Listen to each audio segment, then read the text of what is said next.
Қайырлы күн, құрметті 5-ші сынып оқушылары. Бүгін сіздермен ағылшын тіл пәнінен 3-ші тоқсандағы ТЖБ-ға талдау жасаймыз. Алдыңғы видеода менде бірінші нұсқа болатын, бүгін міне екінші нұсқа. ТЖБ 4 бөлімнен тұрады: listening, reading, writing және speaking. Бірінші бізде listening. Task 1. Listen to the recording and write the name of each room in the correct place on the floor plan. You will listen to the recording twice. Яғни аудионы тыңдаймыз және аудиода мына бөлмелердің реттілігі айтылған, соны біз дұрыстап жазуымыз керек. Аудионы мен тыңдап шықтым, қазір бірден жауаптарын белгілеуге кірісемін. Бірінші номерде бізде hall, екінші бөлме lounge, үшінші бөлме dining room, төртінші бөлме bathroom және бесінші бөлме kitchen. Екінші тапсырма бізде reading. Task: read the text and complete the sentence using the words from the box in the correct form. Dolphin dreams. Are you looking for the perfect holiday? Оқу тапсырмасында біз текстті оқып, төменде берілген сөйлемдерді бокста, яғни қоршауда берілген сөздердің дұрыс формасымен аяқтауымыз керек. Dolphin dreams деп аталады, яғни дельфиндерге қатысты текст. Dolphin dreams is a perfect holiday. Dolphin dreams – керемет мереке. We take people in our boats and we visit dolphins in the sea.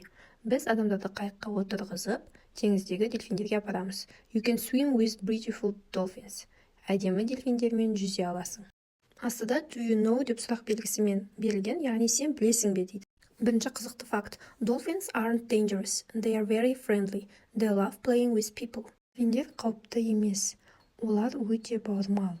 Олар адамдармен ойнағанды жақсы көреді. Төменде берілген 5 сөзді осы 5 сөйлемге дұрыс формасында орналастырамыз. Бірінші сөйлем: Dolphins aren't ugly, they are beautiful. Яғни beauty деген сөзден шыққан. Екінші: Dolphins can't live in polluted water, they live in clean water. Келесі сөйлем: Dolphins are safe, they aren't dangerous. A danger сөзінен шыққан. Dolphins are not aggressive, they are friendly.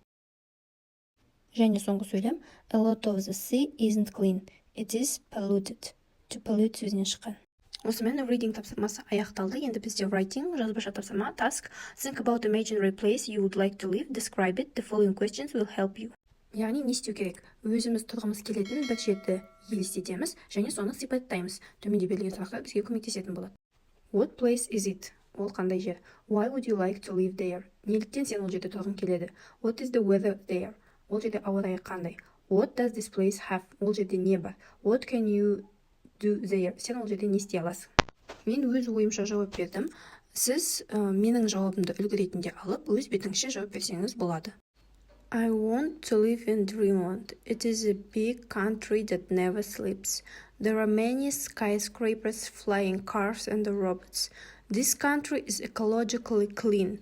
There are not any earthquakes and hurricanes here. That's why I want to live there. It has good infrastructure, convenient conditions for people. You can study, work and develop here without any fear of eco-catastrophe. Бұл жерде мен өзім елестеткен Dreamland туралы жаздым, ал сіз өзіңіз елестеткен бір жерді жазсаңыз болады. Бұл тапсырма осымен аяқталды. Келесі бізде speaking. Task: choose one card, speak about the topic and answer the questions. Бізде 8 карта берілген. Осы 8 картаның ішінен біреуін таңдап, сол тақырыпта әңгімелесіп, сұрақтарға жауап беруіміз керек. Көріп тұрғаныңыздай, бірінші карта music, музыка, екінші карта reading books, кітап оқу, үшінші art, сурет, төртінші poem, яғни өлең. Бірінші music тақырыбындағы сұрақтарға тоқталып өтейін. How often do you listen to music? Музыканы қаншалықты жиі тыңдайсың? When do you normally listen to music? Әдетте қашан музыка тыңдайсың? Can you do other activities when you listen to music? Өлең тыңдап жүріп басқа іс-әрекет жасай аласың ба? What music do you like? Музыканың қандай түрін ұнатасың? Менің жауабым мынадай. I like music because it keeps me calm and cool. It makes me happy. I listen to music every day. I listen to music to manage my moods, to enhance a workout, to bond with other people, and as a distraction from daily life. Listening to music can provide health benefits to those suffering from certain conditions. I always listen melodious music. Келесі екінші бокста бізде reading books. Бұл тақырыптағы сұрақтар: How often do you read books?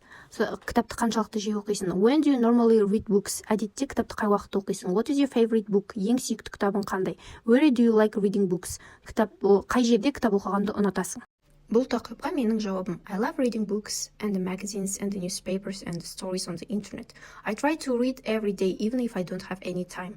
I read 10 pages at least. I prefer reading on weekends. Reading helps me develop my vocabulary. Reading broadens your knowledge by opening up the whole world to you.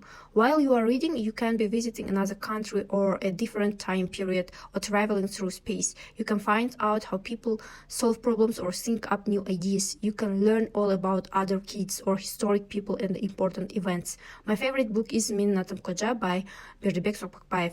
It is in Kazakh language. I often read at home, but sometimes at school and in library. Бұл менің мысалымдағы жауаптар. Мен бұл сұрақтарға өз бетімше, өз ойымша жауап бердім. Сіздер де осы менің жауап бергеніме қарап, мына бокстардағы берілген сұрақтарға қарап, өз ойыңызша жауап берсеңіз болады. Барлығы 8 бокс берілген, иә, алдыңғы 4, осы 4 тақырып, бірақ бұл жердегі 4 бокс, жаңағы алдыңғы 4 бокстан өзгеше сұрақтармен қамтылған. Осы жерде мен бір ескерту жасағым келді. Reading бөлімінде мен бірінші сөйлемнен кейінгі сөйлемдерді аудармай өтіп кетіппін. Соларды қазір оқып аударып берсем деген ойым бар. Dolphins can't breathe underwater, but they can stay underwater for about 15 minutes. Дельфиндер су астында демала алмайды, бірақ олар су астында 15 минуттай уақыт өткізе алады. Dolphins live in families. Олар отбасы болып өмір сүреді. Dolphins have names. Their names are special sounds. They use the sounds to call their friends and the family. Дельфиндердің аттары бар. Олардың аттары арнайы дыбыстар. Олар достары мен отбасын шақыру үшін сол арнайы дыбыстарды пайдаланады. Dolphins can't live in polluted water, but a lot of the sea is polluted. We want to make the sea a clean and a safe place for dolphins. Дельфиндер лас суда өмір сүре алмайды, бірақ теңіздің көп бөлігі ластанған. Біз теңізді таза және дельфиндердің өмір сүруі үшін қауіпсіз жасағымыз келеді. Осымен тжб-ға талдау аяқталды. Менімен бірге болғандарыңызға рахмет. Видеоға лайк басып, каналға тіркелуді ұмытпаңыздар.